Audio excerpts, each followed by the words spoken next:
Hello everybody, what's up? How you doing? Welcome back to the GameMaker tutorial. In the third part of our path to creating Pac Man, we'll be working out a simple graphical user interface for showing points and lives, followed by adding collectibles. So without further ado, let's get this underway. We'll be continuing where we left off last time, except for a set of new sprites for our collectibles, which can be found in the description down below. While you're there, make sure to subscribe to support the channel and continuing this GameMaker journey. We start by going into the room to make space for where the GUI will be going. The idea here is to add 32 pixels to the height of the room, making it 736 pixels tall, and then move the tiles on the map layer down the same 32 pixels. That will give us some space at the top of the screen to then draw the GUI.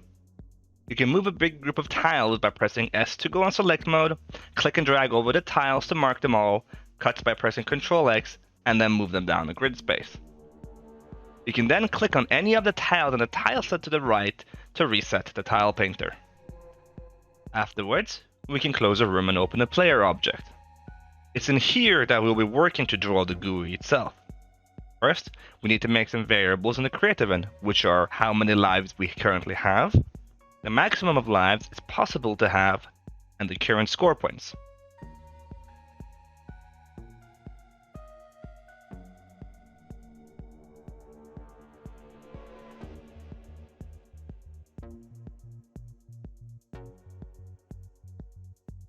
With that done, we can add a draw GUI event and set up for our text.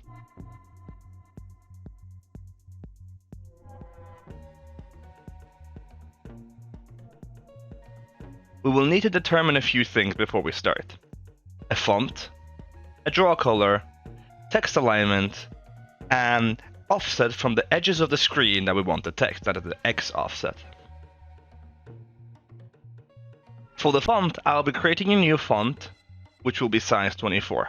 You'll have to experiment a little until you find the font and size that you personally like, but remember that it will need to fit in the 32 pixel space that we made earlier.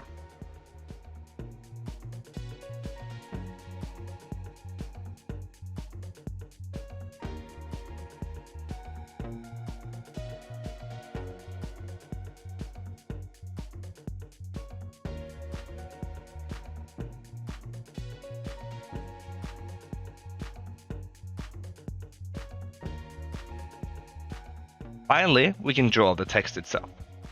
GameMaker can have some issues turning an integer into a string, that is a number into plain text, so we have to make a case for that when writing the code.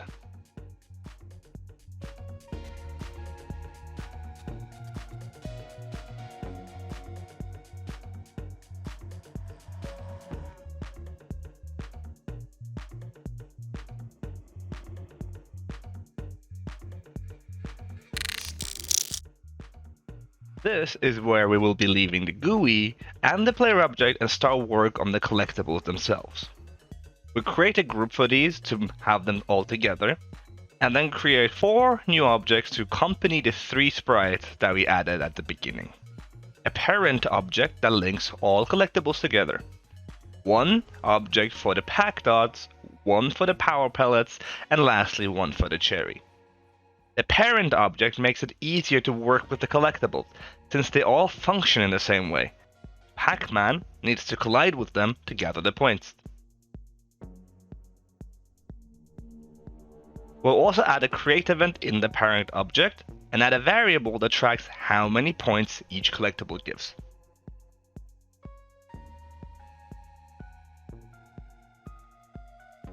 This create event will be inherited by every collectible, which can be seen by looking inside the object, but you can change this for each object in their own separate create event.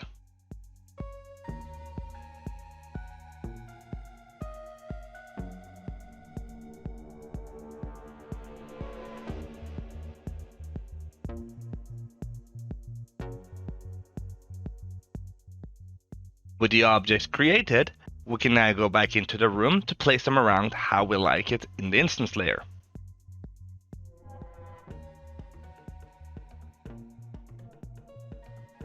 One good thing to remember here is that after having highlighted an object in the Assets tab to the right, you can hold Alt on your keyboard and click and drag the mouse to place multiple instances of the same object. That way you don't have to click for each individual pack dot. You can also control and click on multiple instances to mark more than one at a time, and press delete on your keyboard to remove them.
We have now drawn a simple graphical user interface, created collectibles, and given them a value.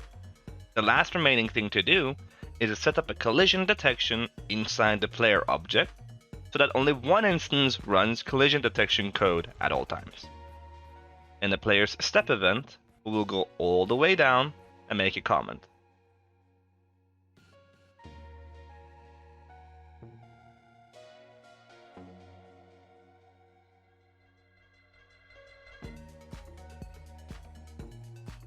We'll need an if statement that checks if we're colliding with the parent object we created earlier, and subsequently all its children, and get a reference to which specific object we collided with.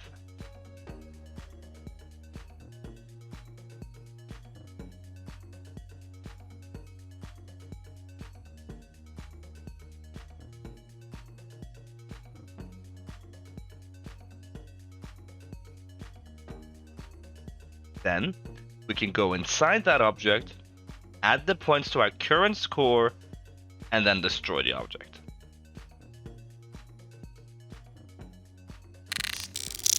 And like that, we're finished. We can run it to see the collectibles being eaten by Pac Man as they collide, and our points going up for each collectible. While the lives themselves don't do anything at this moment, they will come in handy when we get to adding the famous ghosts of Pac Man in a future video. If you enjoyed this video, then a like would help out a lot, and if you have any suggestions for the future project, then don't hesitate to leave a comment down below. So until next time, have a great time and a great day.